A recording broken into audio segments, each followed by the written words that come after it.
Šiandien ant stalo turim amerikiečių rinkai sukurtą mašinėlę Stylecraft Metal Instinct. Kodėl pasirinkau apžvelgti šią mašinėlę? Todėl, kad tai yra pati galingiausia mašinėlė rinkoje. Taigi aptarsime 3 dalykus. Mašinėlės komplektaciją, specifikacijas ir mano asmeninę patirtį. Taigi, ar iš tikrųjų variklio galingumas yra toks esminis faktorius kirpimuose? Pažiūrim, ką turim. Taigi atidarius dėžutę, randame mašinėlę, krovimo stovą.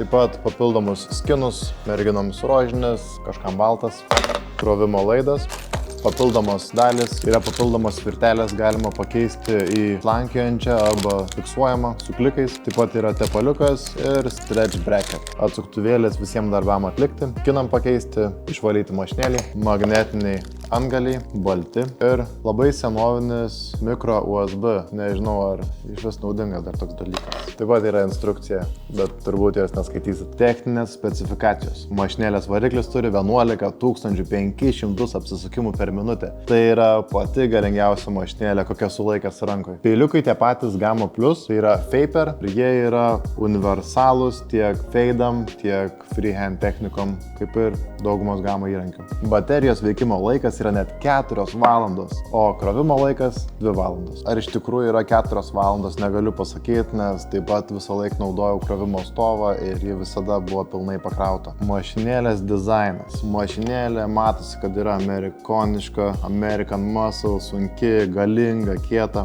Svoris sumažina jai vibracijas, vis tiek belia kaip vibruoja. Vibracijos gali būti blogai, kažkam gerai, man tai nelabai patinka. Mašinėlė yra gan trumpa. Lygiai tokia pat trumpumo kaip Gamma Plus šortai, tačiau yra gerokai sunkesnė. Aš su ją bandžiau dirbti 3 mėnesius, man pasirodė kiek per sunki. Jeigu jūs turit gerą bicepsą, jūs galite tikrai su ją dirbti, bet man buvo per sunku, aš per silpnas. Peiliuko efektyvumas, tie peiliukai iš tikrųjų yra patys geriausi, universaliausi ir tikrai labai patogus dirbti. Išbandysit, suprasit patys. Mašinėlės triukšmo lygis. Mašinėlė nėra nei triukšminga, nei netriukšminga. Jos variklis turi labai daug apsisukimų, kas šiek tiek padidina triukšmo dažnį, bet vis viena nėra labai triukšminga. Kas man labiausiai patiko apie šią mašinėlę, tai kad nebuvo visiškai jokių problemų nukirpti bet kokio storio ir bet kokio tankumo, bet kokio šlapumo plaukus. Galėtų ateiti žmogus susibetonavęs galvą ir jūs jiems galėtumėte jį nukirpti. Galima netgi lentas pjaustyti su šito mašinėlė.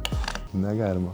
Ši mašinėlė neatleis už klaidas. Jeigu jums sudrebės ranka, pasimatys ant kliento galvos. Atsakant į klausimą apžvalgos pradžiai, ar ši mašinėlė padėtų kirpti greičiau dėl savo galingo variklio, jeigu jūsų bicepsai atlaikys mašinėlės galingumą ir svorį, tada taip, jūs galite greičiau kirpti. Kam ši mašinėlė tinkama ir kam ją rekomenduočiau? Rekomenduočiau barberiams, kurie turi daug patirties su aštriais galingais įrankiais ir nebijo vibracijų. Kainos ir kokybės santykis. Ši mašinėlė yra brangesnė negu jos konkurentai, tačiau ji tikrai atitinka savo galingumu ir savo kokybę, savo kainą. Ar galėčiau palyginti šią mašinėlę su kitom mašinėlėm rinkoje? Ne, negalima, nes ji tiesiog pati galingiausia. Tai užbaigiant šią apžvalgą, kviečiu jūs komentuoti, rašyti ir pasimatysime kitose apžvalgose. Iki.